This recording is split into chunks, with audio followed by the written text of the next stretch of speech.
Good morning. It is great to be back with you, and I thank God for the opportunity and the privilege. And indeed, you are in a blessed place, and I pray that you come to realize that more and more every day. I'd like to begin with a question, though. When is the last time that you asked yourself this question, or maybe even someone else? If only. If only, and then you can complete it if you want. If only. But let me give you some suggestions. If only my friend hadn't stepped out in front of that car.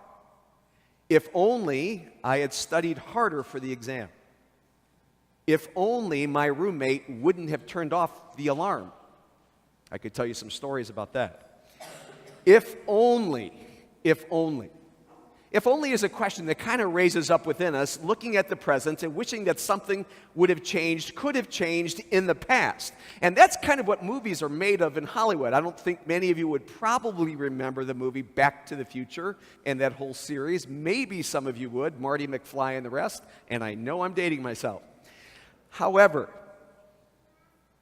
when we think about if only, it's like going back to the past, but in this case, it's really looking at the present, wishing things could change, and they haven't. And it's kind of a nostalgia, and this nostalgia is different. It's not reminiscing about the past and the good old days. It's reminiscing about the present and wishing we could have changed something in the past that would change the right now. And we kind of know what that feeling is like. It's kind of gut-wrenching at times. It doesn't always feel good. Nostalgia is kind of that back remembrance that something could have been different. Except in this case, it's reminiscing about the present, wishing that the past could have been different. If only is what Martha greets Jesus with. If only you had been here. If you had been here, Jesus, my brother, your best friend Lazarus wouldn't have died. You were 2 miles away in Jerusalem. That's not a long distance. And I know you got the message. What was going on? If only you had been here, my brother would not have died.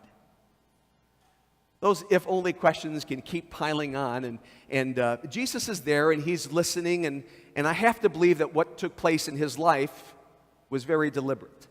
Because what he does now with Martha is very fascinating. What he's going to do is not take her back to the past, he's going to take her to the future. And he wants her to understand how the future can impact in her life in the present right now. And it's going to be more than that. It's like a movie, Back to the Future. He's going to take her to the future, but demonstrate the reality of how God's future breaks into life in the present, comes all the way back and breaks into life right now, and it can make a difference.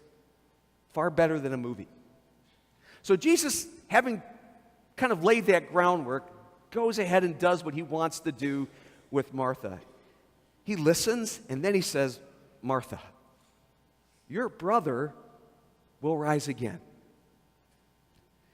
And he knows that she's been raised in the Christian faith. He knows that she knows that there's a great reality to that. Isaiah 65, Isaiah 66, I would encourage that you read it. Daniel 12 talks about this coming kingdom, the new heavens and the new earth wherein dwells righteousness forevermore. Catch this. No more sickness, no more homework, no more papers, no more sin, no more death, no more sadness. And better than that, it's going to be this new heavens, this new earth that is perfect. We can't even begin to imagine. And Paul says, no eye has seen, no ear has heard all that God has planned for those who believe in him. Personally, I believe that heaven is going to look a lot like Montana. It's just a personal belief. I love the mountains and I love the high country there. And I think God is, when you pray there, it's a local call. But Jesus is talking about what's going to be happening. And he knows that Martha embraces this. It was part of the faith. So when you look at Martha's reaction, it's pretty flatline. I know, Jesus, my brother is going to rise in the resurrection of the dead. Well, that was a great confirmation answer, wasn't it? Heard Jesus, I know this, and he probably wanted to hear me say that. Jesus wants to help her along in her faith. Jesus wants to help you along in your faith. Wherever you are at, you can't surprise him. Whatever you've done, you still can't surprise him. He wants to bring us all along in our faith. So he listens, and then he gets into a deeper sense of what is going on. And he says, no, I am the resurrection and the life. So let me just tell you what happened there. She's talking to Jesus about the doctrine. She's talking to Jesus about what she's learned in classes. She's talking to Jesus about its truth, and she knows it's going to be a future fact. So she's talking doctrine and truth and future fact, and Jesus said, no, the resurrection is a person. Listen to his response. Martha, I am the resurrection and the life. Whoever believes in me, even though he dies, yet does he go on living. And then he asks the big question, do you believe this? And I'll end there. He's explaining to Martha that he is the resurrection. That which you think is just the future and is just theology and is just a fact and is just truth in the future is breaking into your present right now. And Jesus wants to do the same in your life too. Jesus is God.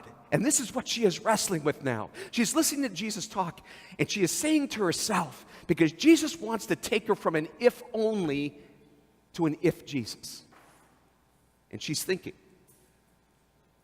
if Jesus is who I'm beginning to believe he is, if Jesus is the Messiah, the anointed one, the one that God promised, if Jesus is the suffering servant that bears the sins of the world that we've heard about, if Jesus is the Son of the living God, if Jesus is the resurrection and the life that can conquer death. If only to if Jesus. What's fascinating about the gospel lesson is that there's kind of a pause now. There's kind of a lull because she goes back and gets Mary. And I think that there's John, who is an incredible writer, and just study this gospel. He does it. It's more than for dramatic effect. He's reporting history, but he also stops, I believe, under the inspiration of the Spirit so that the people that are listening, in particular Martha, and now you in this generation of time, can begin to ask yourself the same questions. If only. Or better, if Jesus. If Jesus. If you remember Martha from Luke chapter 10, she was the one of, this is Mary and Martha fame, and Lazarus, the brother. Jesus often went to Bethany, and great family friends, and they loved each other, and that's why she was wondering why Jesus didn't come when he knew Lazarus was sick. She runs back and gets Mary. Back in Luke 10, Martha was the one in the kitchen preparing the roast and getting everything else, and a little ticked off with Mary because she was sitting at the feet of Jesus. Mary's back home. Just says that she's sitting. I think she's contemplating it all. Martha, of course, because she's got the question, she's like many of us, if only, if Jesus, and she's the one that goes and finds Jesus and asks the question. Here's what I want to say to you this morning. I think there's a lot of Martha in all of us. All of us. There's some questions we want to ask. If only. Ask Jesus. Run there. Tell him. I think Martha was a little upset, to be honest. I think she was a little ticked. You can be too. Jesus isn't going to be offended and certainly not surprised, but at least be honest and go to him. If only. If only, Jesus, you could have stopped my boyfriend from breaking up with me, my girlfriend. If only I wouldn't have done this or done that. If Jesus is really love, if Jesus really is God, if Jesus really does forgive all, can that be true of me too? At least she ran with the question. And I would encourage you to do the same. You see, what connects us to this Jesus, who, by the way, is the Messiah, the anointed one, who is the very Son of God, who is the spotless Lamb of God who gave his life on Calvary's cross, that we might have life and salvation, who is the resurrection and the life, who still today breaks from God's future and brings it right into your life now. He's an amazing God. And whatever you ask him, he will be there to deal with. And I want you to know he will answer. I want to say that. He will answer.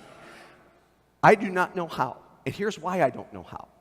Because it's always a surprise. That's the one thing I can guarantee. When God's future breaks into the present and he wants to deal with your life and help shape it for what's going to come, it comes from God's glorious future, what he has always thought about. Jesus is interceding for you before the throne of God, and it breaks into your life, and it will be a surprise. The shape that it takes will be of the grace and love of God that are perfect in heaven, that are perfect in Jesus, that are perfect in the Son of God that looks into your eyes and cups your face and says, I love you. The thing that connects us to this Jesus is faith. It's belief. And in this whole story, as Jesus says to Martha, I am the resurrection and the life. If anyone believes in me, yet he will die, yet does he go on living? Do you believe this? So, here's the question for you. You want to be connected to this Jesus, the one that brings the glorious future into the very present of our messed up, broken, sinful lives and can make them brand new and create something that we cannot even begin to imagine. Please look to him and hear him say to you, I am the resurrection and the life.